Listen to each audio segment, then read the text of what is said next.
ये जो अयुत चंडी यज्ञ हो रहा है, अयुत शब्द 10,000 का वाचक है। 250 ब्राह्मण 10,000 पाठ 9 दिन में करेंगे। संकल्पना कैसे आई मन में? इतने सारे भगवान की उपासना स्तुति क्यों करना, किसी एक की क्यों नहीं करना? इस्लाम में एक ही अल्लाह की पूजा होती है, क्रिश्चियंस में एक गॉड की पूजा होती है, हम हिंदू इतने सारे। दुर्गा माता जी हैं, वो अग्नि का स्वरूप है, तो अग्नि में ही हवन की आहुति दी जाती है। तो इसका क्या महत्व है महाराज जी? देवी भागवत भी करते हैं और श्रीमद् भागवत महापुराण भी करते हैं, तो इसमें क्या भेद है और किसको आप वरीयता देंगे? 18 पुराणों में सबसे बड़ा बृहद पुराण है स्कंद पुराण, जिसमें 81,000 श्लोक है। विज्ञान कहता है first you see then you believe, और आध्यात्म ठीक इसके विपरीत चलता है। वो कहता है first you believe then you see. भगवान को आवश्यकता नहीं है कि हमें दर्शन दे, हमें आवश्यकता है भगवान के दर्शन की। माता जी ने तो बहुत सारे राक्षसों का वध किया है, तो महिषासुर को ही वहाँ क्यों स्थापित किया जाता है? तो रुद्राक्ष का महत्व क्या है और क्यों रुद्राक्ष को ही और शिव को रुद्राक्ष से कैसे जोड़ा जाता है? 51 शक्तिपीठ से जो श्रृंगार आ रहा है, ये क्या चल रहा है? मतलब ये क्या लोगों को समझ में नहीं आ रहा? थोड़ा श्रृंगार वहां से लाया जा रहा है और श्रृंगार यहाँ क्या करेंगे, कैसे करेंगे? चिकित्सा की बहुत सारी पद्धतियां आपने सुना होगा, लेकिन एक पद्धति जो हजारों साल से विलुप्त होती दिखाई दे रही है और जिससे किसी भी प्रकार के मानसिक रोगी को टेंशन में, डिप्रेशन में जो हैं और बहुत सारी दवाइयां खा के थक चुके हैं, सुसाइडल अटैक कर रहे हैं, यज्ञ चिकित्सा के माध्यम से इतना पावरफुल पद्धति है जिससे आप अपनी बीमारियों को चुटकी बजाते स्वस्थ कर सकते हैं अपने आप को। चमत्कार जो आपने सुना होगा, चमत्कार आप महसूस कर सकते हैं, और इसी यज्ञ चिकित्सा के बारे में हम लोग आज यहाँ पर चर्चा करने वाले हैं। आप लोग मुझसे परिचित हैं, मैं पंकज शुक्ला, योग गुरु, नेचुरोपैथी कंसल्टेंट, और अभी तक हजारों लोगों को 25,000 से ज़्यादा पेशेंट तो मैंने डायरेक्ट ट्रीटमेंट दिया है। और यज्ञ चिकित्सा के महत्व को और उसके आध्यात्मिक और धार्मिक महत्व को, मन, चित्त और वाणी को, शरीर को स्वस्थ करने की जो चिकित्सा की पद्धति है, इसके लिए मैं आप लोगों को मिलवाना चाहता हूं, आमंत्रित करना चाहता हूं, जो बहुत ही ज़्यादा विश्व प्रसिद्ध विख्यात हमारे बीच में पंडित नंद किशोर पांडे जी का मैं परिचय आप सभी को देना चाहता हूँ। पांडे जी हमारे बीच में उपलब्ध हैं, और पांडे जी ब्रह्मलीन पीठाधीश्वर जगत गुरु शंकराचार्य स्वरूपानंद सरस्वती जी से दीक्षा प्राप्त किए हैं, और पांडे जी रामायण में विशारद भी हासिल किया है, और मौन व्रत रख रख के अपने अंतर की चेतना को शुद्ध करके, जागृत करके और परम ऊर्जा आप लोगों के बीच में प्रसारित करते हुए लोगों को मानसिक, शारीरिक और बौद्धिक चेतना को जागृत करने का काम कर रहे हैं। वैसे तो पांडे जी रामायण के भी बहुत बड़े ज्ञाता हैं, श्रीमद् भागवत महापुराण के भी ज्ञाता हैं, शिव पुराण के भी ज्ञाता हैं, लेकिन अगर मैं बात करूं इनके श्रीमद् देवी भागवत कथा ज्ञान यज्ञ की, तो पूरे संपूर्ण भारत में अगर जब देवी भागवत कथा की बात आती है तो पंडित नंद किशोर जी के अलावा कोई नाम, कोई चेहरा जहन में आता ही नहीं है। तो मैं पांडे जी से आप लोगों को मिलाना चाहूँगा, और बहुत ही बढ़िया आयोजन, मध्य भारत का सबसे विशाल एक सर्व मनोकामना सिद्धि 108 कुंडी आयुत चंडी महायज्ञ का शुभारंभ कर रहे हैं। और इतना बढ़िया आयोजन जो हमारे सनातन धर्म के लिए, मुझे लगता है कि ऐसा आयोजन तो मैंने अपनी आंखों से नहीं देखा है, जो आज आप लोग नागपुर में इसे फलीभूत होते देखने वाले हैं। तो मैं आप लोगों से मिलाता हूं पंडित नंद किशोर पांडे जी, और उनके मुखारविंद से हम लोग जानना चाहते हैं कि इस आयोजन का संकल्पना सबसे पहले उनके दिमाग में क्यों आई, और क्यों ये संकल्पना लेकर वो नागपुर में इतना बड़ा आयोजन करना चाहते हैं। तो पांडे जी, आपका बहुत बहुत स्वागत, बहुत बहुत अभिनंदन। इस आपने अपना समय निकालकर हमें समय दिया, हमसे वार्तालाप करने का इस अवसर हमें प्राप्त किया, इसके लिए मैं आपको बहुत बहुत प्रणाम करता हूं और आपका बहुत बहुत स्वागत, अभिनंदन करता हूं। मैं आपको भी सादर बहुत बहुत प्रणाम करता हूं। मैं पिछले 5 वर्षों से आपसे मिलने का प्रयास कर रहा था, क्योंकि मैं लगातार कोविड के दौरान जब आपके योग और आपकी जो प्राकृतिक चिकित्सा और आयुर्वेद से जब मैं जुड़ा, तो उसका मुझे व्यक्तिगत भी और जब मैंने आपके वीडियोस को जो फॉरवर्ड किया, उससे बहुत असंख्य लोगों को बहुत लाभ हुआ। तो मैं बहुत दिनों से आपसे मुलाकात करना ही चाह रहा था, आज सौभाग्य से आपने मुझे इसमें आमंत्रित किया, तो इसके लिए मैं आपका हृदय से धन्यवाद देता हूँ। बहुत बहुत धन्यवाद। ये जो अयुत चंडी यज्ञ हो रहा है, अयुत शब्द 10,000 का वाचक है। सप्तशती के जब 9 पाठ होते हैं उसको 9 चंडी कहते हैं, 100 पाठ को शतचंडी कहते हैं, 1000 पाठों को सहस्त्र चंडी कहा जाता है, और 10,000 पाठों को अयुत चंडी कहा जाता है। अयुत शब्द का अर्थ है 10,000। 10,000, क्योंकि ये लिखा हुआ है पंपलेट में, तो बहुत सारे लोग मुझसे भी पूछ रहे थे कि आयुत चंडी पाठ ये क्या है। जी जी। और इसका विधान ये है कि लगभग 250 ब्राह्मण 10,000 पाठ 9 दिन में करेंगे, तब यह अयुत चंडी होगा। और इसका विधान ये है कि जितना पाठ होता है उसका दशांश हवन होना चाहिए, आहुति, अर्थात 1000 पाठों की आहुति के लिए हमको 108 कुंड निर्माण किए जा रहे हैं, और उन 108 कुंडों में हम लोग 108 यजमानों को जोड़ रहे हैं। वो 108 यजमान मिल करके इन 9 दिनों में 1000 पाठ की आहुति देंगे। लगभग उसमें 250 से 300 ब्राह्मण हमारे पास रहेंगे, जो बाहर से भी बुलाए जा रहे हैं, अच्छे विद्वान ब्राह्मण, जिसमें जबलपुर से राधेश्याम शास्त्री जी हैं, आचार्य हैं, जालंधर से मनीष तिवारी जी हैं, उज्जैन के आचार्य हैं। ऐसे अलग अलग स्थानों से हमने आचार्यों को आमंत्रित किया है। बहुत सुंदर। इसमें पूरे वैदिक विधान से कुंड का निर्माण, जो कुंड निर्माण स्वाहाकार पद्धति में जो पद्धति दी हुई है, सारी एक एक चीज़ों का हम लोग ध्यान रख रहे हैं। हमने विशिष्ट प्रकार, कम से कम 50 प्रकार के तिल के सैंपल आए, 50 प्रकार के घी, गाय के घी के सैंपल आए, और उसमें से हमने चुना है विशिष्ट सामग्रियों को। उसमें अलग अलग औषधियों का समाज, जैसे आपने प्राकृतिक चिकित्सा में कहा, चिकित्सा में, क्योंकि यज्ञ चिकित्सा कहा महाराज जी, इसलिए उसमें जो औषधियों का जो समावेश होता है, उन सारी औषधियों का हम लोग संकलन कर रहे हैं। उसके लिए एक विशेष टीम हमने लगा रखी है और वो औषधियों का संकलन कर रही है। तो इस प्रकार से ये होगा। और उसका दशांश, हवन का दशांश तर्पण होता है, तर्पण का दशांश मार्जन होता है, और मार्जन का दशांश ब्राह्मण भोज होता है। ये एक अनुष्ठान की प्रक्रिया बताई गई है। जी जी, बहुत सुंदर जी। जैसे कि आपने मुझसे पूछा कि इसके पीछे कारण क्या है, ये एक संकल्पना कैसे आई मन में? जी, कोविड के दौरान जिस समय मैं आपसे सोशल मीडिया से जुड़ा, उस दौरान मुझे एक बात ध्यान में आई कि माँ कहती है, सैव काले महामारीम सैव सृष्टि भवत्यजा स्थितिम करोति भूतानाम सैव काले सनातनी। भगवती महाकाली कह रही है, दुर्गा सप्तशती में आया कि मैं ही महामारी हूँ और मैं ही समस्त प्राणियों के प्राण हरण भी करती हूँ, रक्षा भी करती हूँ। तो मुझे लगा कि ये जो पैंडेमिक है, जो वैश्विक महामारी है, तो इसमें हम लोग, पुरानी परंपरा थी कि जैसे शीतलाजर इत्यादि होता था, लोग देवी का आश्रय लेते थे, चिकित्सा तो करते थे, लेकिन साथ साथ में देवी का भी मनावन लोग करते थे। कोई हमारे नगर की कोई देवी होती यदि, तो उस नगर की देवी से हम रक्षा का भार देते कि हमारे नगर की वो रक्षा करेंगे। तो कौन सी देवी को चुना जाए? तो कोई ऐसी स्वयंभू जो प्राचीन हो। तो मेरे दिमाग में आया कि महालक्ष्मी जो वराड़ी की जगदम्बा है और भवानी माता पारडी में, ये दोनों स्वयंभू प्रतिमा है और प्रतिष्ठित है, और समस्त नगरवासियों की, नागपुर जिले के सारे लोगों की बड़ी आस्था है इन पर। अनेकों चमत्कार होते हैं, मनोकामना सिद्धि होती है।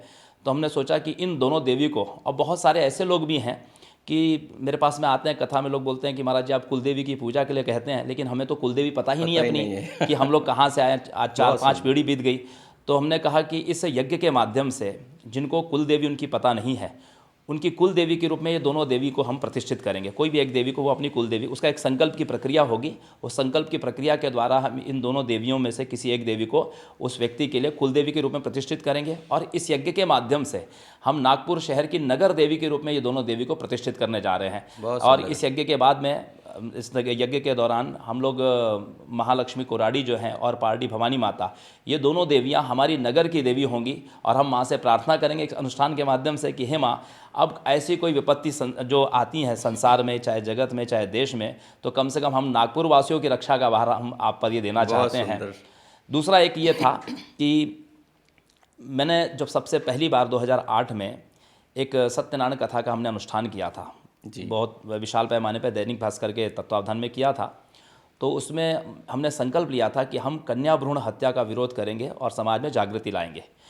लगभग मैं अभी 200 कथाएं कर चुका हूँ, देवी भागवत की ज़्यादा किया हूँ। अब चूँकि देवी का संबंध, कन्या का संबंध है माता से, और आदरणीय प्रधानमंत्री जी ने भी बेटी बचाओ बेटी पढ़ाओ इस विषय को बहुत नारा दिया है, अभियान शुरू है। तो हमने सोचा कि व्यासपीठ के माध्यम से मैं समाज में एक जागृति लाऊं कि कन्या भ्रूण हत्या, ये जो विभीषिका है, ये समाज से मिटनी चाहिए, और कन्याओं को एक आदर मिलना चाहिए, बेटों के बराबरी मिलनी चाहिए, और बेटियों की सुरक्षा हो। बिल्कुल। तो कन्याएं जाके देखो पाकिस्तान में ब्रह्मोस भी गिरा के आ रही है। जी जी जी जी जी। और ये हमारे लिए गौरव का विषय है कि भारत की जो बेटियां हैं, उन्होंने हर क्षेत्र में परचम लहराया। महाराज जी, मैं तो बोलता हूँ कि जो पुरुष हैं, बहुत सारे पुरुष ढंग से पति नहीं बन पाते हैं। महिला तो द्रौपदी मुर्मू जी तो राष्ट्र का पति बन के दिखा रही है। क्या बात है, क्या बात है, पूरे राष्ट्र का पति है वो। बहुत अच्छा, बहुत अच्छा, बहुत अच्छा। तो आपका जो संकल्पना है, बहुत ही अति उत्तम संकल्पना है। इसमें महाराज जी एक बात और मैं कहना चाहूँगा, जैसे आपने कहा कि भाई देवी भागवत में कहा है कि भाई माता ही संहार करती हैं और पैदा करती हैं। तो हिंदू धर्म में कहा गया कि बहुत सारे भगवान हैं और जिनकी उपासना की जाती है। तो कुछ लोग, बहुत जो युवा पीढ़ी आज की, जो जेनजी जिनको कहते हैं, आज की जनरेशन जो है, उनका भ्रम है कि भाई इतने सारे भगवान की उपासना स्तुति क्यों करना, किसी एक की क्यों नहीं करना। तो एक भी इस पर भी मैं चाहूँगा कि आप थोड़ा सा प्रकाश डालें। जी, बहुत अच्छी बात है। ये मुझे लगता है कि हर बच्चे का प्रश्न है कि इस्लाम में एक ही अल्लाह की पूजा होती है, क्रिश्चियंस में एक गॉड की पूजा होती है, हम हिंदू इतने सारे। एक बच्ची ने मुझसे प्रश्न भी किया था कथा में कि महाराज जी हम लोग इतने भगवान की पूजा क्यों करते हैं। तो मैं बताना चाहता हूँ कि हम लोग बहुत सारे भगवान की पूजा नहीं करते। हम एक भगवान की बहुत सारे रूपों में पूजा करते क्या हैं। बात है, बहुत सुंदर। एक भगवान की बहुत सारे रूपों में पूजा करते हैं, लेकिन हमारे यहाँ उसमें भी पंचदेव उपासना विशेष है। जैसे गणेश, दुर्गा जी, भगवान विष्णु, भगवान शिव और भगवान सूर्य, ये पंचदेव की उपासना नित्य गृहस्थ को करनी चाहिए। उसके पीछे कारण ये होता है कि हमारा शरीर एक तिनके से लेकर के ब्रह्मा जी पर्यंत आप कोई भी जीव को देखेंगे, कोई भी आकृति को देखेंगे, इनका जो स्थूल शरीर जो बना है वो पंच महाभूतों से बना है, जिसमें आकाश, वायु, अग्नि, जल, पृथ्वी आ गई। और ये 5 देवता उन एक एक तत्व का प्रतिनिधित्व करते हैं। जैसे भगवान विष्णु आकाश तत्व का प्रतिनिधित्व करते हैं, और भगवान शिव जो हैं वो पृथ्वी तत्व का प्रतिनिधित्व करते हैं, भगवान सूर्य वायु तत्व का प्रतिनिधित्व करते हैं, भगवान गणेश जल तत्व का प्रतिनिधित्व करते हैं, और देवी जो हैं वो अग्नि तत्व का प्रतिनिधित्व करती हैं। इसलिए देखिए पंचदेव उपासना में हम लोग भगवान विष्णु को, आकाश की तन्मात्रा शब्द है, इसलिए भगवान विष्णु को प्रसन्न करने के लिए स्तुति की जाती है। भगवान विष्णु स्तुति से मुदित होते हैं। भगवान शिव पृथ्वी तत्व के का प्रतिनिधित्व करते हैं, इसलिए भगवान शिव की पार्थिव पूजा मिट्टी का शिवलिंग बना करके किया जाता है। बहुत सुंदर। भगवान गणेश को प्रसन्न करने के लिए तर्पण किया जाता है। गणेश जी की 10 दिन प्रतिमा रखते हैं, उनको तांबे के पात्र से तर्पण किया जाता है, और 10 दिन की उपासना के उपरांत उनको जल में विसर्जित किया जाता है। भगवान सूर्य की पूजा में हम लोग धूप दिखाते हैं, जैसे अगरबत्ती, धूप आदि जो हैं, आप अर्घ तो देते ही हैं, लेकिन धूप विशेष उनमें बताया गया है। और देवी की उपासना में हम लोग मूर्ति की पूजा तो करते हैं, लेकिन घर घर में माँ की अखंड ज्योत, अग्नि जो दीप शिखा होती है, जो अखंड ज्योत होती है, उसी में माँ का आवाहन और पूजन समस्त हो जाता है, क्योंकि देवी अग्नि तत्व है। इसलिए हमारे यहाँ, अब चूंकि हमारा शरीर भी पंच भौतिक है, इसलिए इन पंच देव की उपासना हमारे लिए अनिवार्य है।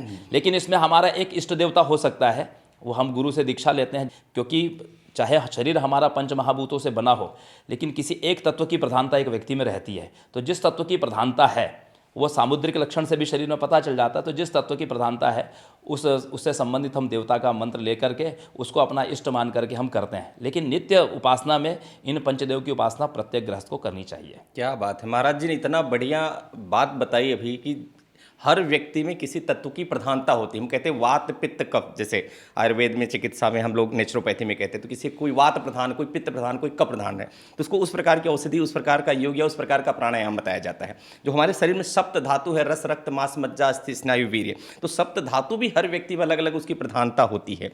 तो प्रधानता के अनुसार जब हम आचरण करते हैं और उस पर कर्म करना चालू करते हैं, तो इसका महत्व हमारे जीवन में बढ़ता है।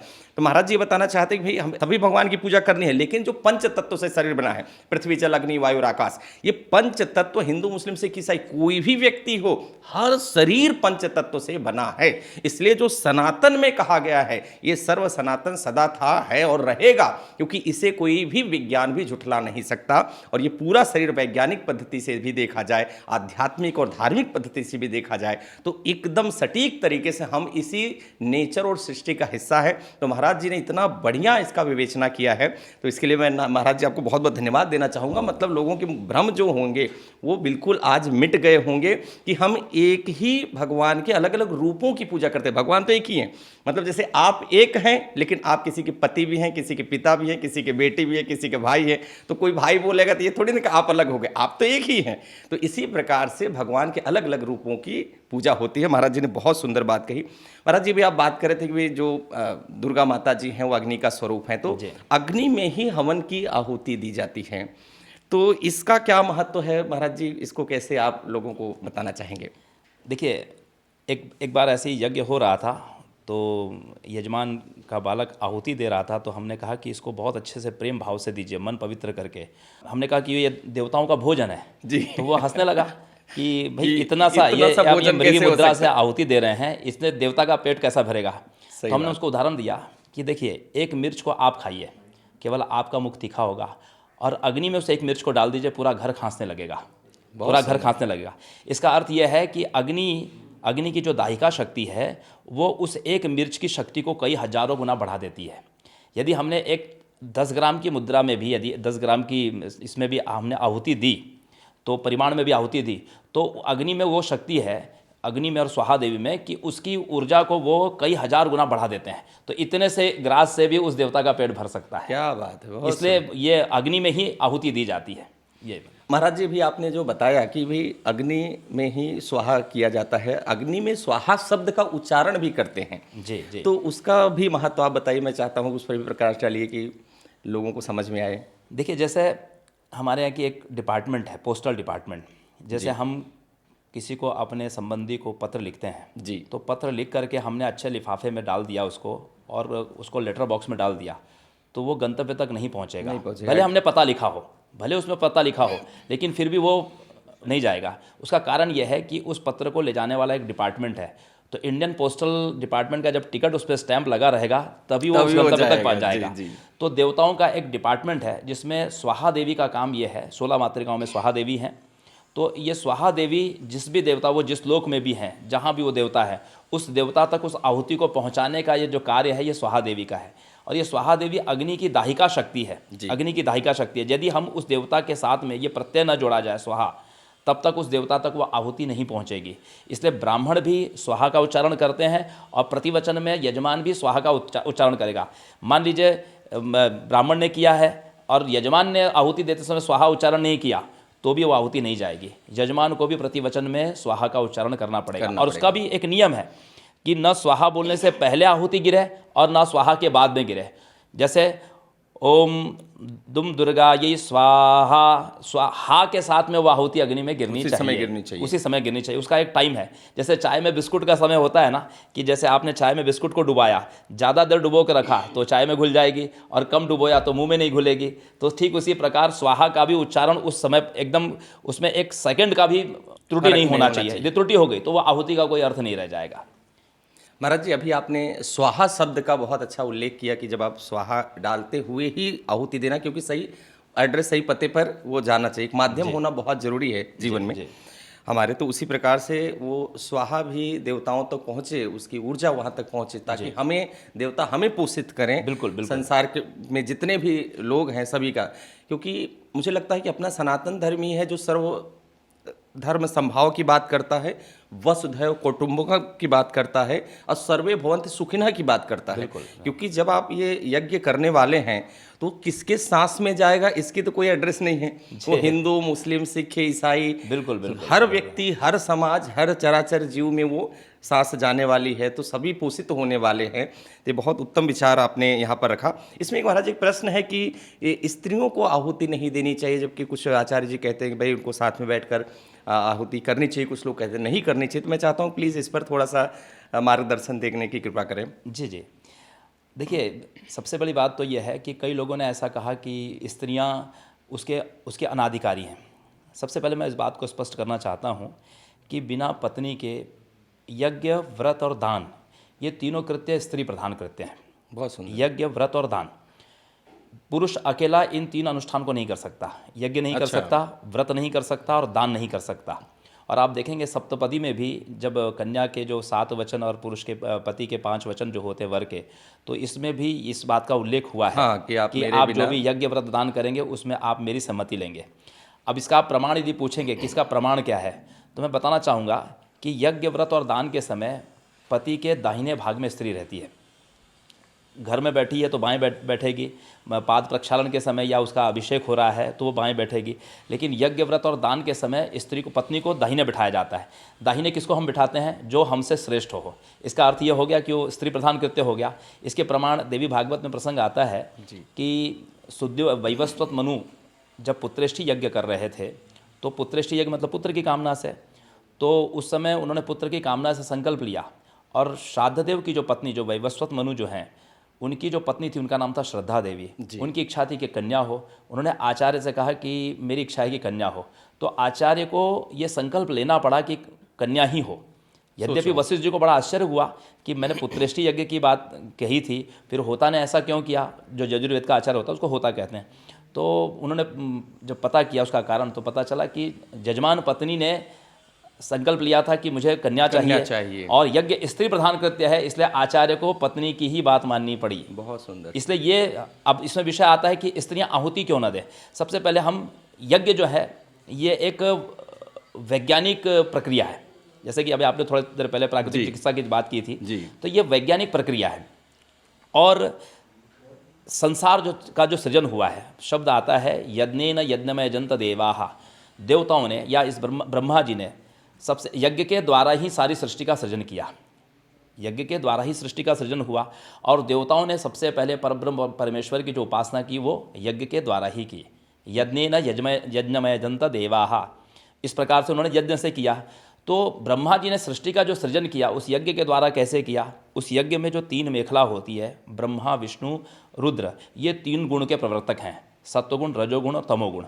उसमें नाभि होती है, उसमें कंठ होता है, उसमें विश्वकर्मा होते हैं और उसमें वास्तु देवता होते हैं, ये कुंडस्थ देवता हैं। और मध्य में एक योनि होती है, उसको बोलते हैं जगत उत्पत्तिकाय मनोभव युताय योनिये नमः। तो वो योनि के माध्यम से हम लोग आहुति ये करते हैं। जैसे सृष्टि का सृजन होता है तो ब्रह्म और प्रकृति के द्वारा होता है। ब्रह्म प्रकृति में आधान करता है। प्रकृति शब्द कहते हैं प्रकृष्टवाचकः प्रश्च कृतिश्च सृष्टिवाचकः, सृष्टो प्रकृष्टा या देवी प्रकृति ही सा प्रकृतिता। जो सृजन करने के लिए सदैव तत्पर रहती है उसको हम प्रकृति कहते हैं जी। तो यहाँ पर जो यजमान और उनकी पत्नी बैठी है, दंपति जो बैठे हैं, तो दंपति पुरुष का वाचक हो गया और यजमान पत्नी प्रकृति संज्ञक हो गई। पुरुष और प्रकृति संज्ञक हो गया तो पुरुष आधान करेगा और प्रकृति सृजन करेगी। इसलिए यज्ञ में पत्नी बैठेगी जरूर, उसके बिना होगा नहीं। राम जी ने भी जब अश्वमेध यज्ञ किया, सीता जी उस समय वाल्मीकि आश्रम में थी, तो बिना अब सीता जी को बिना कैसे यज्ञ करे अश्वमेध यज्ञ? तो विकल्प बनाया गया कि सुवर्ण की प्रतिमा बना करके राम जी के बगल में विराजित की गई, तब राम जी को यज्ञ करने का अधिकार प्राप्त हुआ। तो वो स्त्री प्रधान कृत्य है। लेकिन इसका अर्थ ये नहीं है कि स्त्री प्रधान कृत्य है तो आहुति भी वो डालें, क्योंकि वो सृजन करने वाली, आधान पुरुष करेगा। इसलिए जो कुंड के भीतर जो आहुति का आधान हो रहा है वो केवल पुरुष करेगा, वो साक्षी रूप से बैठे रहेगी और वो यज्ञ जो है स्त्री प्रधान ही करते रहेगा, आहुति ना डाले पत्नी। महाराज जी ने आपने इतना बढ़िया इसका सुंदर विवेचना किया। मुझे लगता है कि अब हमारे जो भी श्रोता सुन रहे हैं तो आपके मन में जो भ्रांति है, देखिए अज्ञानता ये मूर्खता पैदा करती है, इसलिए ज्ञान का जो प्रचार प्रसार होना चाहिए। और व्हाट्सएप यूनिवर्सिटी से सीखने से अच्छा ही जो महाराज जी जो बता रहे हैं तो इसको बहुत अच्छे से सीखो समझो, क्योंकि पुस्तकों को जब तक हम पढ़ेंगे नहीं, जब तक हम जानेंगे नहीं और जब तक उसमें डुबकी नहीं लगाएंगे, तब तक मन में जितने विकार हैं, जितने प्रश्न हैं, उसका समाधान नहीं मिलता। तो महाराज जी ने बहुत बढ़िया आपने बात कही। महाराज जी एक प्रश्न है कि बहुत सारे हमारे धर्म में देवी देवताएँ हैं, देवता है, और उसमें एक बात आती है कि भाई जब हम दुर्गा सप्तशती जी की बात करते हैं तो हमें दुर्गा जी बड़ी लगती हैं, भागवत की बात करते हैं तो फिर भागवत भगवान बड़े लगने लगते हैं, शिव जी बड़े लगते हैं। तो ऐसे बड़ा कौन है, ऐसे कैसे माना जाए कि भाई किसकी उपासना करें, कौन बड़ा है? एक बड़ा प्रश्न है ये आज की पीढ़ी में। पहली बात तो मैं ये कहूँगा कि, और मैं आपकी चतुराई समझ रहा हूँ जी, आप खुद बहुत अच्छे ज्ञानी हैं, लेकिन मैं जानता हूँ कि आप समझ रहे हैं कि जो हमारे सनातन के जो छोटे छोटे बच्चे हैं उनके मन में ये प्रश्न है। जी, तो मैं आपकी चतुराई समझ रहा हूँ कि इस प्रश्न के माध्यम से आप वो बच्चों का समाधान करना चाह रहे हैं। महाराज जी बहुत बहुत धन्यवाद। मुझे ऐसा लगता है कि मैं देवी भागवत का विशेष अध्ययन किया हूँ, मैंने उसी की ज़्यादा कथाएँ किया हूँ। देवी भागवत में भी यही प्रश्न जन्मेजय ने व्यास जी से किया। अच्छा, जो प्रश्न आपका है यही प्रश्न जन्मेजय ने व्यास जी से किया। तो व्यास जी ने ये नहीं कहा कि मेरे अनुसार ऐसा, और हमारे सनातन की एक विशेषता है पुराणों की कि कोई महात्मा ऐसा नहीं कहता है कि ये मैं कह रहा हूँ इसलिए मान लीजिए। अच्छा। वो दूसरे किसी महात्मा का प्रमाण देते हैं। तो व्यास जी ने कहा कि एक बार नैमिषारण्य में ऋषियों की सभा थी, तो उस सभा में जमदग्नि ने प्रश्न किया तो लोमश ऋषि ने उनको उसके विषय में बताया। तो मैं उस कथा पर नहीं जा रहा, वो कथा वृत्तांत लंबा है। कि जैसे हमारे यहाँ काल की गणना है, काल की गणना से हम समझेंगे जी कि जैसे हमारे मनुष्यों के जो 12 महीने का एक वर्ष होता है, 360 दिन का, अंग्रेजी कैलेंडर के हिसाब से 365 डेज होते हैं। तो हमारे जब 4,32,000 वर्ष होते हैं उसको एक युग कहा गया, उसको कलयुग है। कलयुग से दुगनी आयु 8,64,000 वर्ष की द्वापर की आयु है। एक मनवंतर बीतने के बाद में इंद्र और सप्तर्षि ये दोनों बदल दिए जाते हैं। और ऐसे जब 1000 चतुर्युगी बीतती है, 1000 सतयुग त्रेता द्वापर कली, उसको एक कल्प कहा जाता है। ये ब्रह्मा जी का एक दिन है। ब्रह्मा जी का एक दिन है। बहुत सुंदर। तो ब्रह्मा जी के एक दिन में 14 इंद्र बदलते हैं और इतने ही समय की ब्रह्मा जी की एक रात है। और हमारे यहाँ सामान्य सी पूजा में भी ब्राह्मण जब संकल्प लेते हैं तो ब्रह्मा की आयु का वर्णन करते हैं। ब्रह्मणोन्य द्वितीय परार्धे 51 वर्षे प्रथम मासे प्रथम पक्षे प्रथम दिवसे अहनस तृतीय यामे तृतीय मुहूर्ते, अर्थात ब्रह्मा जी की 50 साल की आयु बीत चुकी। एक दिन में ब्रह्मा के 14 इंद्र बीत रहे हैं। ऐसे ब्रह्मा जी की 50 साल की आयु हो चुकी है। और ब्रह्मा जी की पूरी आयु जो है 100 साल की। ब्रह्मा जी की पूरी आयु जब 100 साल की बीतती है तो भगवान विष्णु का एक दिन होता है। भगवान विष्णु का जब पूरा जीवन काल बीतता है तो रुद्र का एक दिन होता है। रुद्र का जब पूरा जीवन काल बीतता है, अब मैं आपको बताऊं कि जैसे ब्रह्मा जी की पूरी आयु में 100 साल की आयु में 5,40,000 इंद्र पैदा होकर के समाप्त हो जाते हैं। शिव महापुराण में, देवी भागवत में वर्णन है इसका। भगवान विष्णु के पूरे जीवन काल में 5,40,000 ब्रह्मा होकर के समाप्त हो जाते हैं। भगवान रुद्र के जीवन काल में 5,40,000 विष्णु समाप्त हो जाते हैं। और जो ईश्वर जिनको हम सदाशिव कहते हैं, उन सदाशिव के जीवन काल में 5,40,000 रुद्र समाप्त हो जाते हैं। लेकिन उन सदाशिव का जब, जिनके नाभि कमल पर भगवती अर्धनारीश्वर रूप में कामेश्वर कामेश्वरी के रूप में विद्यमान है, ये देवी का मूल स्वरूप है जी, अर्धनारीश्वर का, कामेश्वर और कामेश्वरी के रूप में। तो उनका जब सदाशिव का एक जीवन काल बीतता है, तब देवी का एक निमेष होता है, अर्थात देवी एक बार पलक झपकती है। वो देवी का एक निमेष मात्र है। अब यदि इस काल की गणना से आप दें तो मुझे ये कहना उचित नहीं होगा कि कौन सबसे श्रेष्ठ है, कौन सबसे महान है जी। बहुत सुंदर, बहुत सुंदर। तो महाराज जी ने तो पूरा वृत्तांत बता दिया आप लोगों को। और ये चीज़ जब आप समझने जाएंगे तो जो हमारे भारतीय संस्कृति में बताया गया है कि भाई आज सूर्य से पृथ्वी की दूरी तो हनुमान चालीसा में बता दी गई है, तो ये सब चीज़ें सटीकता और प्रामाणिकता से बताई गई हैं। क्योंकि अभी कब पता चला आपको कि भाई 9 ग्रह होते हैं, लेकिन ये तो पहले से ही पता है ना हम सभी को कि 9 ग्रह होते हैं, आज से थोड़ी ना पता है। तो हजारों साल पुरानी हमारी जो सनातन पद्धति है पूर्ण रूप से वैज्ञानिक है, लेकिन इसको समझने और जानने की आवश्यकता है। महाराज जी बहुत बढ़िया, आपने बहुत सुंदर बात कही है। एक प्रश्न और महाराज जी लोगों के जहन में आता है कि भाई भगवान तो बहुत बड़े हैं, देवी माँ बहुत बड़ी हैं, लेकिन बहुत बार कहा गया कि भाई भक्त भगवान से भी बड़े हैं। तो ऐसा वर्णन क्यों किया जाता है, ऐसा क्यों कहते हैं? भगवान कहते हैं अहम भक्त पराधीनो नय्य स्वतंत्र इव द्विजः जी। जब अम्बरीश के ऊपर कुपित हुए दुर्वासा, तो भगवान ने अपने भक्त की रक्षा करने के लिए सुदर्शन चक्र छोड़ा। दुर्वासा ऋषि ब्रह्मा जी के पास में गए, ब्रह्मलोक शिव जी के पास में गए, किसी ने भगवान के शत्रु को शरण नहीं दी जी। अंततः जब भगवान विष्णु की शरण में पहुंचे तो उन्होंने कहा कि मैं तो स्वतंत्र नहीं हूँ, अहम भक्त पराधीनो नय्य स्वतंत्र इव द्विजः साधुभिर ग्रस्त हृदयो भक्ते भक्त जना प्रिया। मैं भक्तों के अधीन हूँ, आप मेरे भक्त के पास जाइए, वो क्षमा कर देंगे तो मैं क्षमा कर दूंगा। एक श्लोक मैं कहता हूँ आपको, आप उसका उत्तर देते जाइएगा जी। सबसे बड़ा इसमें क्या है? पृथ्वी, सबसे बड़ी पृथ्वी है। पृथ्वी से बड़ा क्या है? पृथ्वी तावदयम महत सुमहति तदवेष्टनम बारिधि। लेकिन पृथ्वी से बड़ा, जिसमें सारा संसार आ गया, उस पृथ्वी से बड़ा तो समुद्र है, क्योंकि उसने चारों ओर से घेर रखा है। तो आप कहेंगे कि पृथ्वी से बड़ा तो सागर है। फिर मैं कहूँगा कि पृथ्वी तावदयम महत सुमहति तदवेष्टनम बारिधि पीतो सौ कलशोद्भवेन मुनिना तदव्योम्नि खद्योतवत। लेकिन उस समुद्र को, जो पृथ्वी से बड़ा है, उसको अगस्त ऋषि ने अपने अंजलि में रख करके पी लिए थे, तो समुद्र से बड़े तो अगस्त ऋषि हुए। लेकिन तदव्योम्नि खद्योतवत, वो आकाश में एक टिमटिमाते तारे की भांति है। इसका मतलब यह है कि अगस्त ऋषि से बड़ा कौन हो गया? आकाश। लेकिन तद विष्णु धनुजातिनाथ दमने पूर्णम पदम ना भवत, उसी जो आकाश सबसे बड़ा है, अगस्त ऋषि से भी बड़ा है, तो उस आकाश को जब भगवान विष्णु ने वामन रूप धारण किया, विराट रूप, तो तीसरा पग रखने के लिए आकाश भी छोटा पड़ गया। लेकिन देवी भागवत में वर्णन आता है कि जब भगवान वहाँ पहुँचे देवी के मणिद्वीप धाम में, और जब देवी का दर्शन कर रहे थे, तो उन्होंने देवी के पदनक चंद्रिका में, पैर के अंगूठे के नाखून के दर्पण में उन्होंने देखा कि कैलाश पर्वत भी है, वैकुंठ भी है, चराचर जगत भी है, ब्रह्मा विष्णु रुद्र सारे देवी के पदनक चंद्रिका में है। अच्छा, तो इसका अर्थ ये हो गया कि भगवान विष्णु से बड़ा कौन हो गया? देवी हो गई।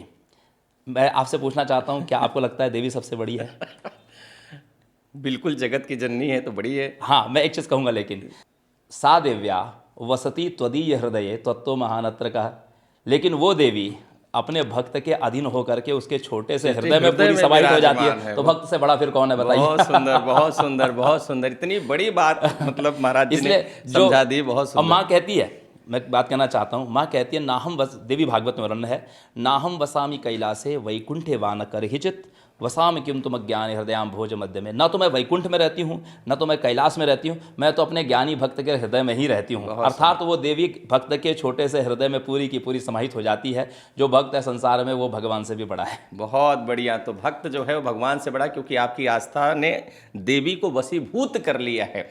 आप इस संसार के जितने भी भगवान हैं, उनको अगर आपने हृदय में ईश्वर अंश जीव अविनाशी मानकर आपने काम किया, तो निसंदेह आपकी सर्व मनोकामना, जो भी आप संसार में चाहते हैं, सुख समृद्धि वैभव ज्ञान यज्ञ, हर वो चीज़ आपके श्री चरणों में विराजमान हो जाएगी, क्योंकि आपकी आस्था, आपका विश्वास सबसे बड़ा है। और उस विश्वास में आपके हृदय के अंदर वो देवी, वो भगवान स्वयं स्वरूपा दुर्गा जी आपके हृदय स्थली में विराजमान है। तो इसमें देखिए सबसे बड़ी बात क्या है कि हम बाहर जो भगवान को देखने जाते हैं तो उससे अच्छा एक बार अंतःकरण में देखिए। और ये जो आयोजन भी महाराज जी कर रहे हैं ना, उसी का विषय है कि जब अंतःकरण में आप उतारेंगे, उसे अपने आत्मसाध में लाएंगे, तो सही रूप से भगवान का दर्शन आप अपने अंतर मन में, अंतर चेतना में कर पाएंगे। महाराज जी एक बात आती है कि भाई लोग देवी भागवत महापुराण भी, देवी भागवत भी करते हैं और श्रीमद् भागवत महापुराण भी करते हैं, तो इसमें क्या भेद है और किसको आप वरीयता देंगे, किसको आप इसमें प्रधानता देंगे?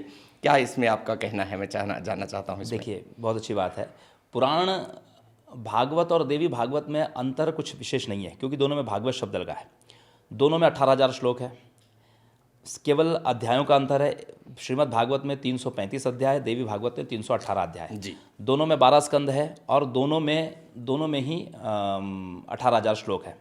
भागवत शब्द का अर्थ यह आएगा भगवता प्रोक्तम इति भागवतम, जो भगवान के मुख से निसृत हुआ है वही भागवत है। बहुत सुंदर। जिसका उपदेश, अब चाहे वो चतुश्लोकी भागवत कह लीजिए जो भगवान ने ब्रह्मा जी को सुनाई थी, और चाहे जो देवी भागवत कह लीजिए जो अर्धश्लोकी सर्वम खलविदम एवाहम नान्यदस्य सनातनम, ये अर्धश्लोकी भागवत जो सबसे पहले आदि नारायण को आकाशवाणी के रूप में, नभोवाणी के रूप में देवी ने सुनाई थी। तो ये तो भागवत शब्द हो गया। इन दोनों में अंतर केवल इतना है कि देवी भागवत का संबंध सारस्वत कल्प से है और श्रीमद् भागवत का संबंध जो है वो पद्मकल्प से है। लेकिन दोनों ही व्यास जी द्वारा रचित है और दोनों का सिद्धांत एक ही है। कथाएं भिन्न भिन्न होती हैं लेकिन सिद्धांत उसका जो सूत्र होता है वो एक ही होता है। इसलिए भागवत और देवी भागवत को अलग अलग नहीं समझना चाहिए। हाँ, लेकिन यह है कि श्रीमद् भागवत, देवी भागवत के विषय में एक बात कही गई है। 18 पुराणों में सबसे बड़ा बृहद पुराण है स्कंद पुराण, जिसमें 81,000 श्लोक है और सभी पुराणों की महिमा उसमें स्कंद पुराण में गाई गई है। सभी पुराणों की महिमा तो गाई है, लेकिन वही स्कंद पुराण देवी भागवत की महिमा गाते समय कहता है कि सर्वेषां पुराणानां श्रवणाद यत् फलम लभेत तस्मात् शतगुणम पुण्यम देवी भागवतान लभेत। सभी 17 पुराणों को सुनने का जो फल है उससे 100 गुना अधिक फल केवल देवी भागवत सुनने वाले को मिलता है। इसलिए देवी भागवत को तो मैं वरीयता दूंगा, क्योंकि मैं देवी का उपासक हूँ और देवी भागवत मेरा प्रिय विषय भी है। और मुझे लगता है कि देवी भागवत जिन्होंने कराई है वो विलक्षण भक्त थे। मेरी जिनके यहाँ भी देवी भागवत हुई है वो सब विलक्षण भक्त, माँ के अनन्य उपासक। और हमने उसका देवी भागवत में माँ का हमने कहीं ना कहीं कुछ ना कुछ चमत्कार जरूर देखा। 9 दिन में कोई ना कोई माँ ऐसा संकेत जरूर देती है यजमान को या मुझे। तो मुझे तो कोई चमत्कार में बहुत रुचि नहीं है कि जो सर्वत्र देवी को समझता हो, मानता हो, जानता हो, उसको किसी चमत्कार की कोई अभिलाषा नहीं होती है।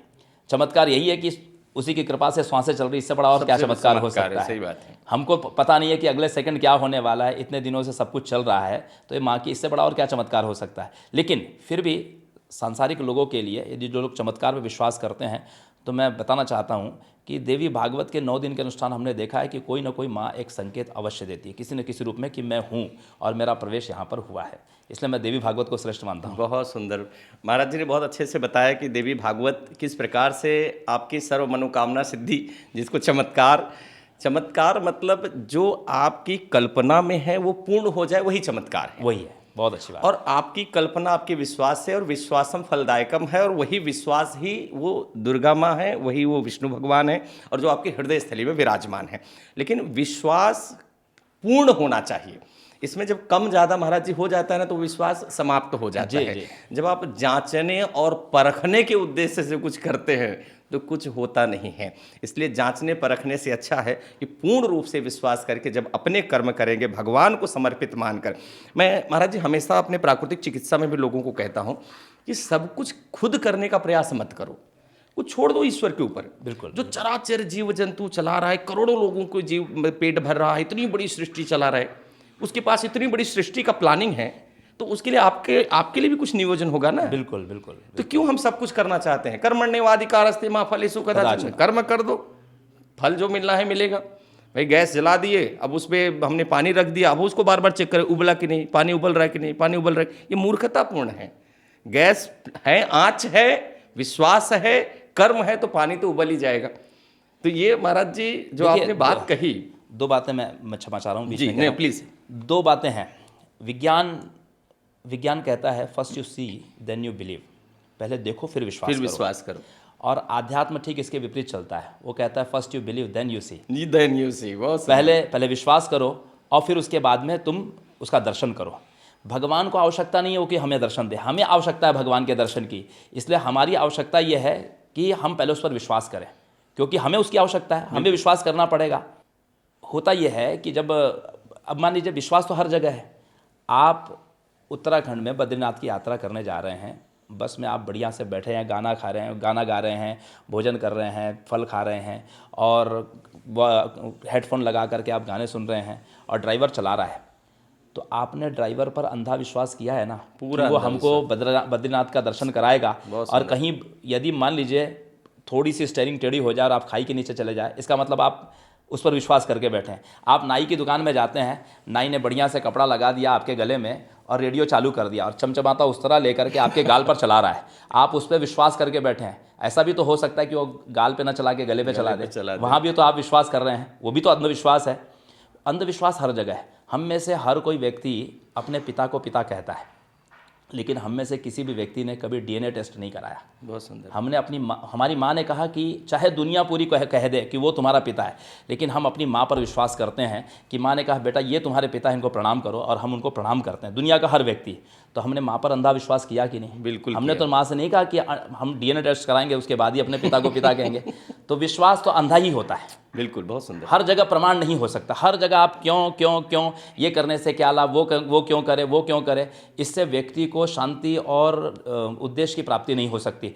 कहीं ना कहीं आपको श्रद्धा और विश्वास लेकर के चलना पड़ेगा। और इसमें महाराज जी कहा गया है कि जैसे चिकित्सा की मैं बात करूं तो इसमें प्लेसिबो इफेक्ट कहा गया है जी, मतलब विश्वास की दवाई। जी, मतलब किसी को अगर विश्वास है तो उसको नकली दवाई दे दो, मतलब जिसमें कुछ ना हो, तब भी वो इमीडिएट ठीक हो जाता है अपने विश्वास के दम पर।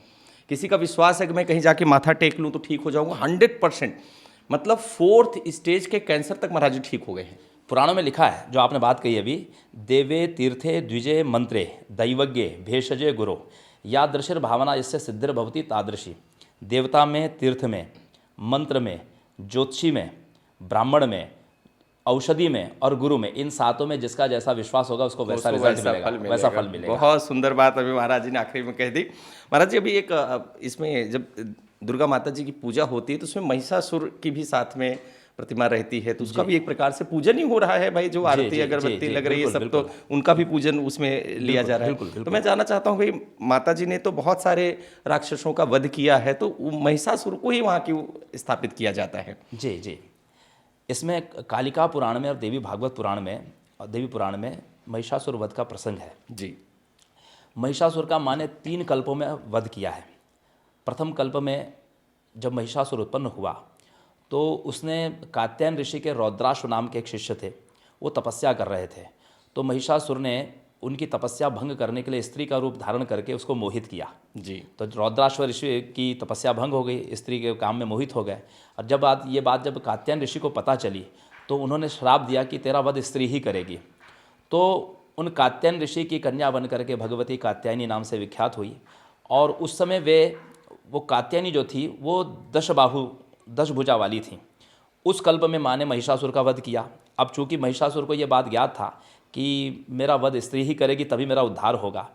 दूसरा, जब उसका दूसरे कल्प में फिर उसकी पुनरावृत्ति हुई, उस समय माँ ने भद्रकाली के रूप में षोडशभिर्बाहुयुता भद्रकाली इति स्मृता, जो 16 भुजा से युक्त तो होती है। पहले कात्यायनी जो थी वो 10 भुजा वाली दुर्गा थी, और जो भद्रकाली है ये 16 भुजा वाली दुर्गा है। दूसरे कल्प में भी भगवती ने महिषासुर का वध किया। फिर तीसरा जब कल्प आया तो भगवती महिषासुर मर्दिनी महालक्ष्मी के रूप में, उनका नाम है उग्रचंडा, जिसकी 18 भुजाएं हैं। इस यज्ञ में हमने माँ के 18 भुजी रूप का समावेश किया है। माँ की प्रतिमा की प्रतिष्ठा होगी 18 भुजी।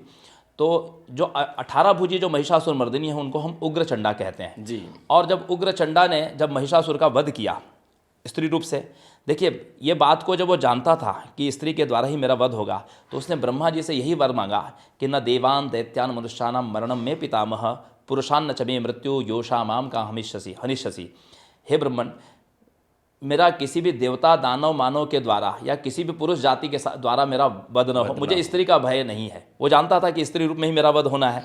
और जब उसका माँ ने संहार किया तो संहार करने के बाद महिषासुर ने माँ से वरदान मांगा कि हे माँ, मुझे मुक्ति चाहिए, 3 कल्पों से मैं मुक्ति के लिए तरस रहा हूँ, मुझे इस कल्प में आप इस युग में मुक्ति दे दीजिए। तो माँ ने कहा कि देखो, तुम्हारी प्रतीक्षा पूरी हुई है और 3,160 करोड़ कल्प तक अब तुम्हारा जन्म नहीं होगा। माँ ने उसको मुक्ति दी और तुमने मेरे द्वारा ही हर बार मृत्यु का वरदान मांगा है, इसलिए तुमने मेरा सायुज्य प्राप्त किया है। तो जब हम देवी की उपासना करते हैं पूजा में, तो जब आह्वान करते तो कहते हैं सपरिवाराय, सायुधाय, सशक्तिकाय, सवाहनाय, सपरिकराय। तो सपरिवार में माँ के सब आ गए, कार्तिकेय, गणेश आदि है।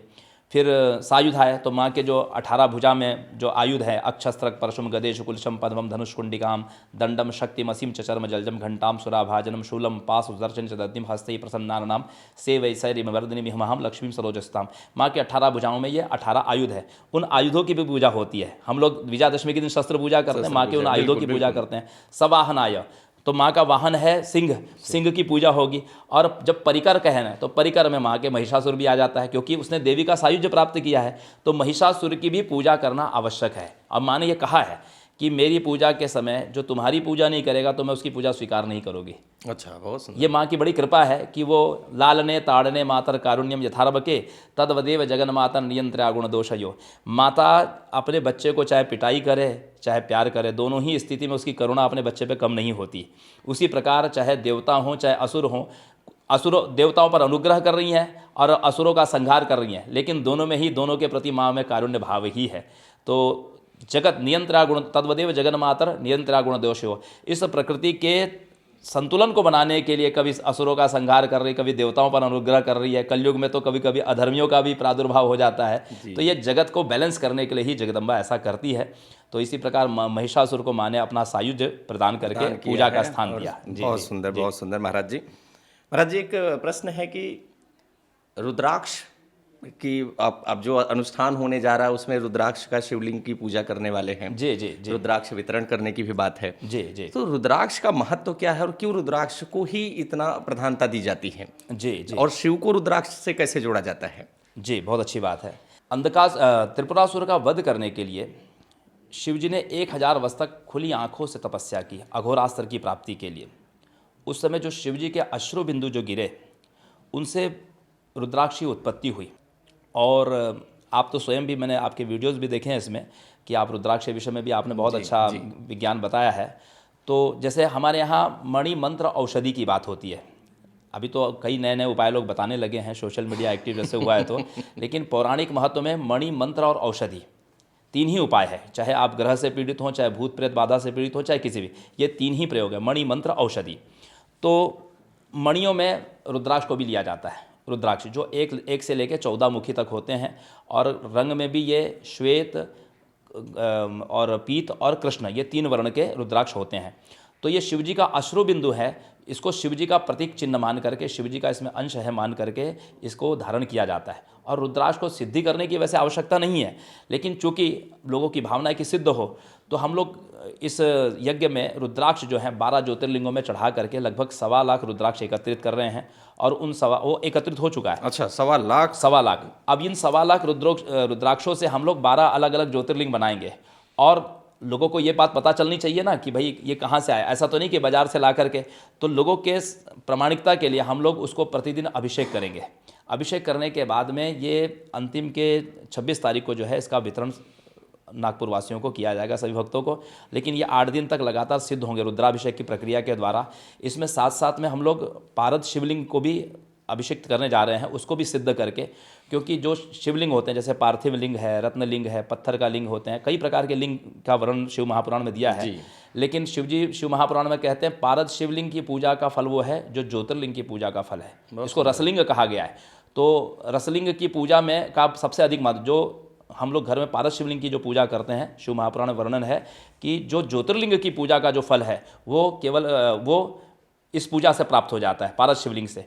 तो पारद शिवलिंग का भी उसमें हम लोग सिद्ध करके अभिषेक करेंगे। और कुछ भक्तों ने उसमें नाम लिखाया है कि हमें पारद शिवलिंग चाहिए, तो वो पारद शिवलिंग ऐसे नहीं दिया जाएगा, उसको सिद्ध करके और जजमान के हाथ से ही सिद्ध कराए जाएंगे। अच्छा, ऐसा नहीं कि कहीं और गोपनीय ढंग से हो रहा है, वो जजमान से ही सिद्ध करा करके उसकी पूरी प्रक्रिया करके वो जजमानों को वो दिया जाएगा। वहाँ प्रसाद स्वरूप दे दिया जाएगा। बहुत सुंदर। साथ साथ में स्फटिक के श्रीयंत्र भी हम लोग समावेश कर रहे हैं उसमें, तो वो 9 दिन तक सिद्ध होंगे। श्रीयंत्र में भी धातु के भी बनते हैं, पारद के भी बनते हैं, सुवर्ण का भी। ऐसा विधान बताया गया है कि चांदी का जो श्रीयंत्र होता है उसमें ऊर्जा 5 वर्ष तक रहती है एक बार अभिमंत्रित करने के बाद जी। उसके बाद में यदि सुवर्ण का यदि श्रीयंत्र है तो उसमें 12 वर्ष तक ऊर्जा रहती है, 12 वर्ष तक जी। और यदि पारद का श्रीयंत्र है तो उसमें 60 वर्ष तक ऊर्जा रहेगी। एक बार उसमें प्रतिष्ठा करने का 60 साल तक ऊर्जा रहेगी।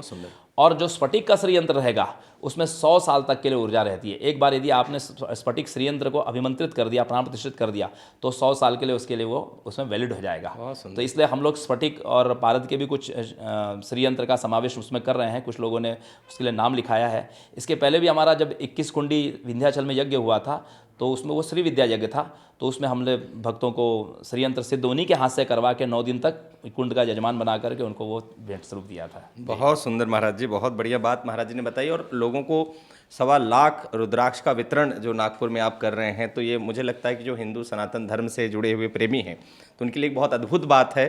और वो रुद्राक्ष जो एक लगातार 8 दिन तक, मैं आपके भी जितने फॉलोअर्स हैं, श्रोता हैं, उन सबसे भी निवेदन करूंगा कि वो भी आकर के इस रुद्राक्ष प्रसाद को प्राप्त करें। सभी को आना है, जो लोग भी यहाँ हमको सुन पा रहे हैं, आप सभी को इसमें उपस्थित होना है, अपनी उपस्थिति दर्ज कराना है, क्योंकि आपकी उपस्थिति मात्र से वहाँ जो भी उस वातावरण में पहुँचेंगे उनकी मन चित्त आत्मा शुद्ध होने वाली है, निरोगी होने वाली, इसमें तो कोई संदेह ही नहीं है। और आप प्रसाद स्वरूप रुद्राक्ष की प्राप्ति भी करेंगे, ये भी बहुत उत्तम बात है।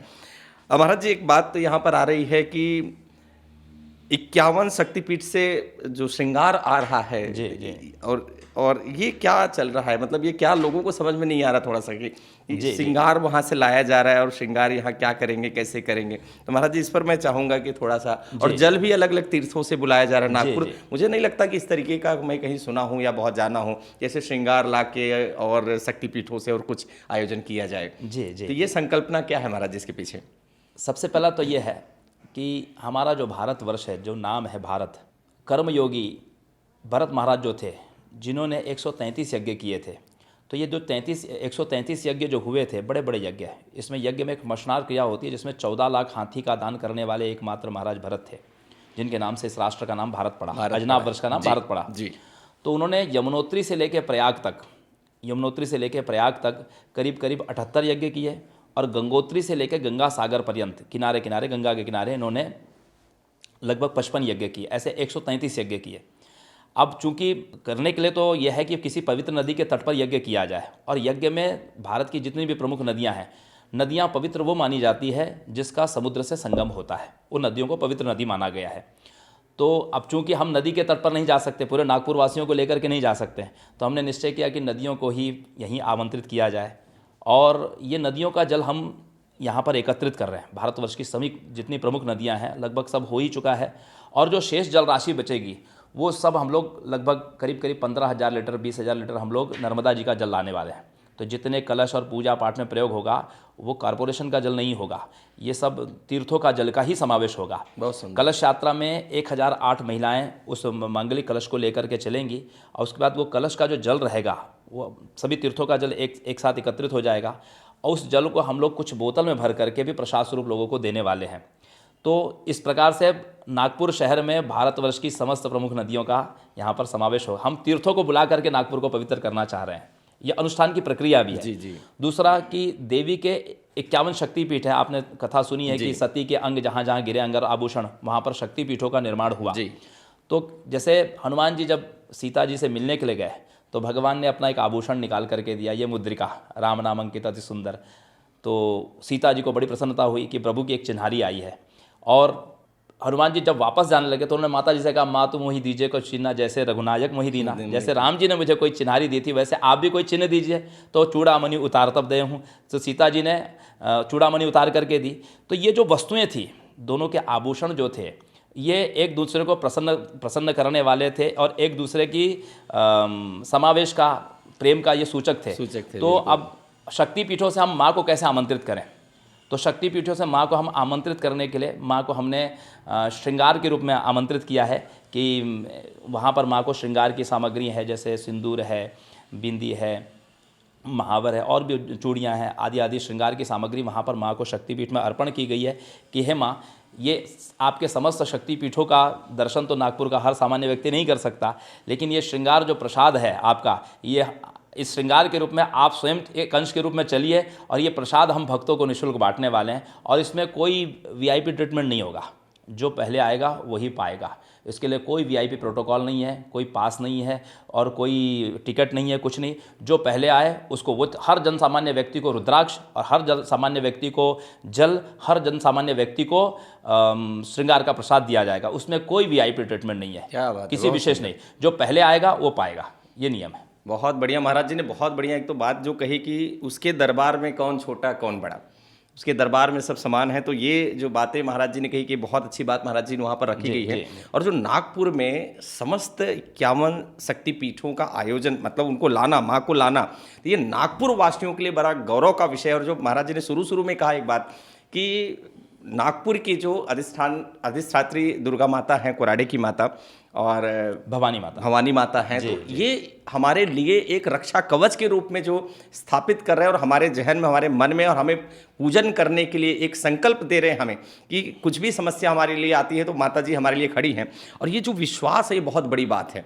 और मैं आप लोगों से, हमारे जितने भी मित्र यहाँ जुड़े हैं और सुन रहे हैं लगातार भी शुरू से आखिरी तक, कहते हैं नास्ति लोभ समोव्याधि, नास्ति क्रोध समो रिपुः, नास्ति दारिद्र्य परम दुखम और नास्ति ज्ञानात परम सुखम। तो जो परम सुख कहाँ है, तो जो ऐसे जो ज्ञान का यज्ञ हो रहा है, जहाँ ज्ञान बह रहा है, तो यहाँ परम सुख है। क्योंकि अज्ञानी जो है वो बहुत दुखी है और ज्ञान प्राप्ति के लिए आपको गुरु के सानिध्य में आना पड़ता है। तो जब महाराज जी के सानिध्य में आप लोग आएंगे तो जो ज्ञान प्राप्त होगा ना, तो परम सुख पाने के लिए, और लोभ, नास्ति लोभ समोव्याधि, मतलब सारी बीमारी किसमें है, लोभ। तो त्यागना सीखना है। पाना जो सीखेगा, तो पाना तो प्रभु को ही पा लो, तो फिर कुछ पाने की जरूरत नहीं पड़ती है। तो प्रभु को पा लिए तो सब पा लिए। तो ये जो महाराज जी के सानिध्य में आके जो इस ज्ञान गंगा में डुबकी लगाएंगे, इस नागपुर में जब आप लोग आएंगे, इस आयोजन में पहुंचेंगे, तो जो दिव्यता आपको महसूस होगी, अनुभूति का विषय है और कोई आपको बता नहीं सकता। आप मुझसे पूछेंगे गुरुजी आपको कैसा फील होगा, तो मैं नहीं बता सकता मुझे कैसा फील होगा। आप अपनी महसूस खुद, अपनी फीलिंग को, अपनी भावनाओं को खुद महसूस करेंगे, लेकिन इसके लिए आपको स्वयं ज्ञान के सागर में डुबकी लगाना पड़ेगा। आप किसी को भेज नहीं सकते कि मैं अपने किसी सहपाठी, किसी एम्प्लॉय को भेज दूं, भाई जाओ आप एक रुद्राक्ष मेरे लिए लेकर आ जाओ। तो आप स्वयं जाएंगे तो ही आप स्वयं महसूस करके भी आएंगे। तो महाराज जी बहुत अच्छा अनुष्ठान ये आपने जो रखा हुआ है, और खास करके नागपुर वासियों के लिए, तो मुझे लगता है कि पूरे नागपुर में वहाँ से जो दिव्यता निकलेगी वो पूरे नागपुर को शुद्ध करने वाली है, पूरे नागपुर को समृद्ध करने वाली है।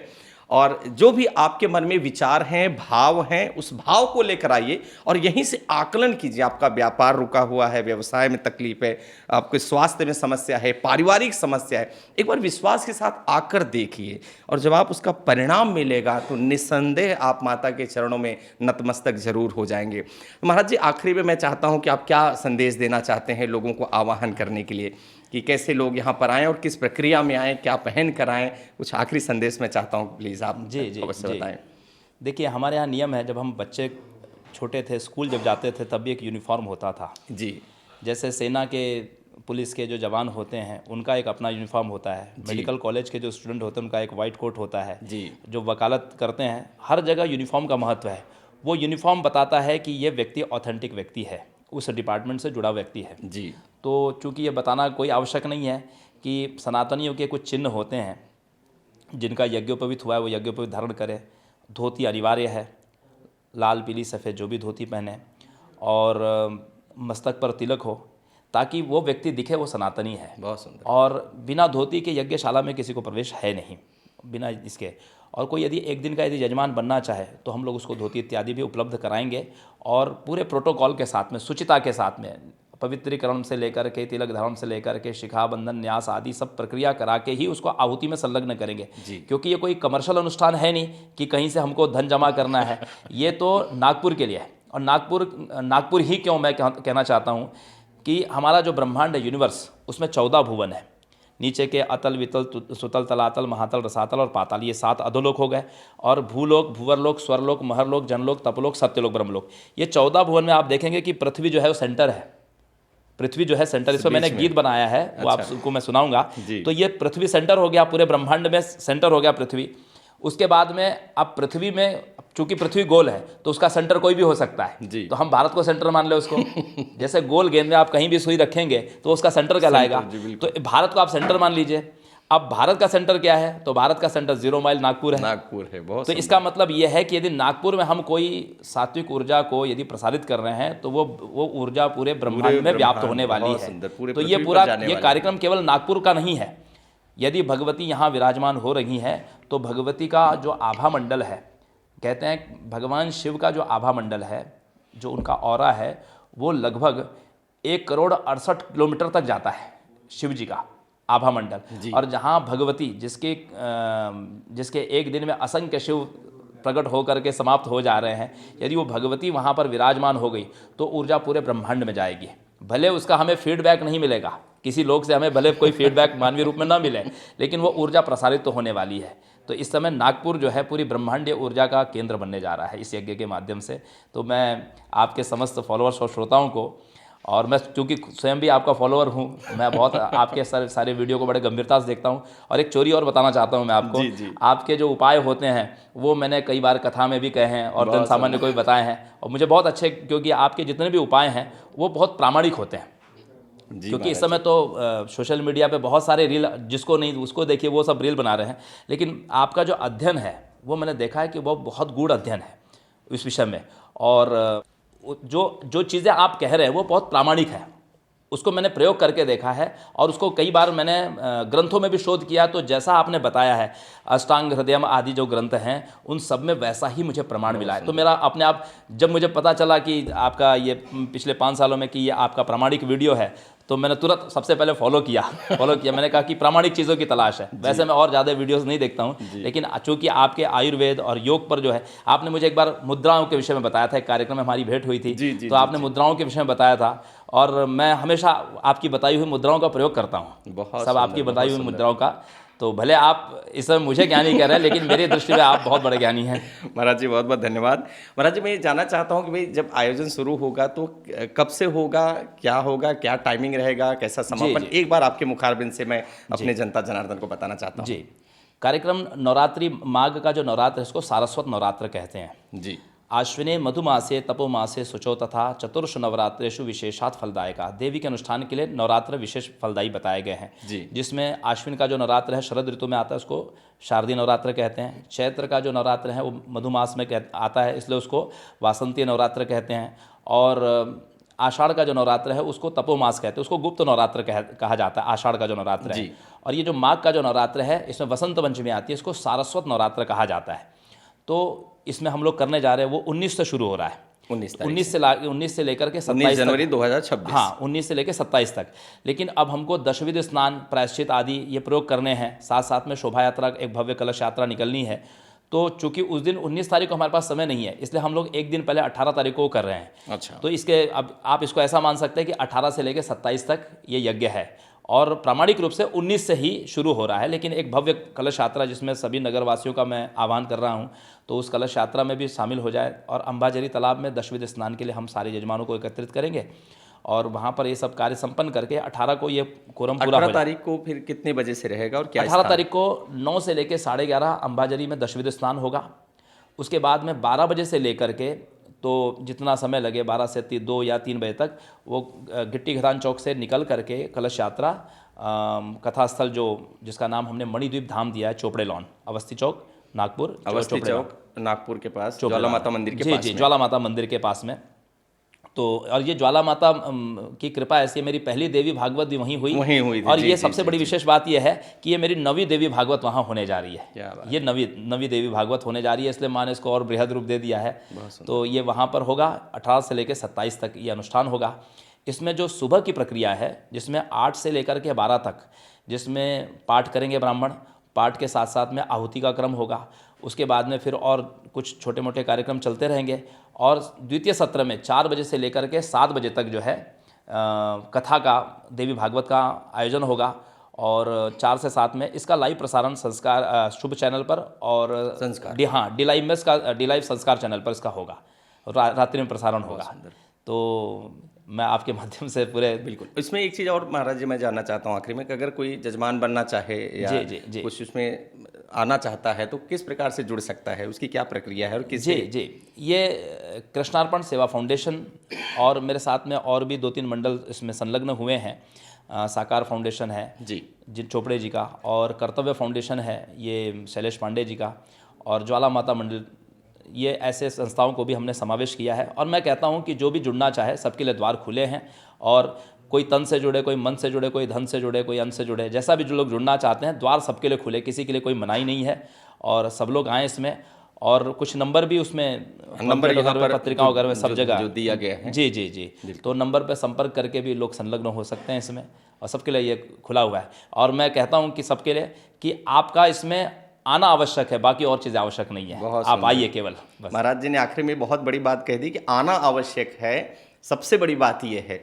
तो तन मन धन से हम किसी भी प्रकार से जुड़ सकते हैं। तो जो नंबर दिया गया आप लोग इस पर संपर्क कर लेंगे तो आपको विस्तृत जानकारी आप लोगों को यहाँ से प्राप्त हो जाएगी। तो जो हमारे यहाँ पर श्रोता हैं, जो फॉलोवर्स हैं, मैं आप सभी से भी कहना चाहूँगा बेटा कि जीवन में बार बार अपने सेशंस में भी आप लोगों को कहता हूँ कि मन, शरीर और आत्मा तीनों का जब तक शुद्धिकरण नहीं होगा तब तक स्वास्थ्य लाभ तो मिलना असंभव है।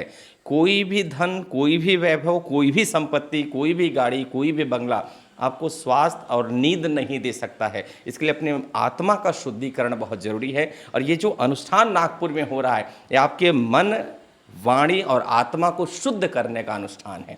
जब आप बैठेंगे तो आप डिटैच होंगे, वैराग्य पैदा होगा।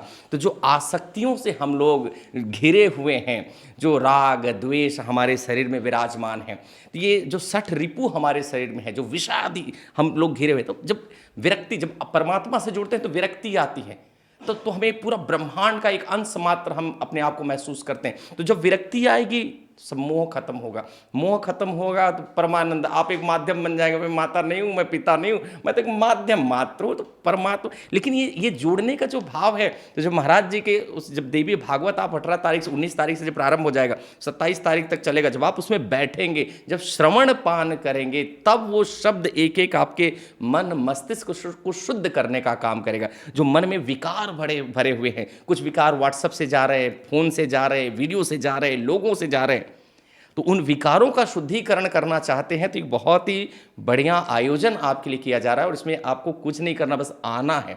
आप आएंगे, आप अपने सह परिवार, पूरी फैमिली के साथ, अपने इष्ट मित्र दोस्तों को ज़्यादा से ज़्यादा इस वीडियो को शेयर कर देना है, ताकि आपके माध्यम से लोगों को हम ये सुविधाएं दे सकें कि लोग यहाँ पर आएँ, इस आयोजन का लाभ लें और अपने जीवन को और अपने परिवार को सुखी करें, समृद्ध बनाए और जीवन में परम प्रसन्नता, परमानंद कहते हैं ना, परमानंद पाने के लिए भाई परमात्मा से जुड़ना पड़ेगा। क्योंकि आप आनंद को खरीद नहीं सकते। किसी ने मर्सिडीज खरीद लिया तो क्या वो खुश हो गया? वो खुश नहीं हुआ, आनंद खरीद ही नहीं पाएगा। आनंद को पाना है तो परमात्मा से जुड़ना है, परमात्मा से जुड़ना है तो एक माध्यम मात्र हमारे बीच में जो महाराज जी यहाँ पर है, नंद किशोर पांडे जी, तो मैं महाराज जी आपका बहुत बहुत धन्यवाद देना चाहूँगा आपको। इतना बढ़िया आयोजन आप कर रहे हैं जिसके लिए तो आपको कोटि कोटि वंदन, अभिनंदन, धन्यवाद। कितना भी धन्यवाद और कितना भी प्रणाम आपको किया जाए तो कम है। इतना सुंदर आयोजन कि हमारे हिंदू धर्म और सनातन के लिए आप कर रहे हैं। और मैं नागपुर वासियों से अपील करूंगा कि आप लोग ज़्यादा से ज़्यादा आइए और इस आयोजन को हम लोग दिव्य नहीं, भव्य नहीं, महाविशाल बनाते हैं। और ताकि इस आयोजन की जो गूंज है, जो ये मंत्रोच्चार हैं, ये पूरे हिंदुस्तान नहीं पूरे विश्व में पहुंचने चाहिए। इसी आशा और उम्मीद के साथ आप लोगों का साथ सहयोग बना रहे। इस वीडियो को ज़्यादा से ज़्यादा लोगों को शेयर कर दीजिए। बहुत बहुत धन्यवाद।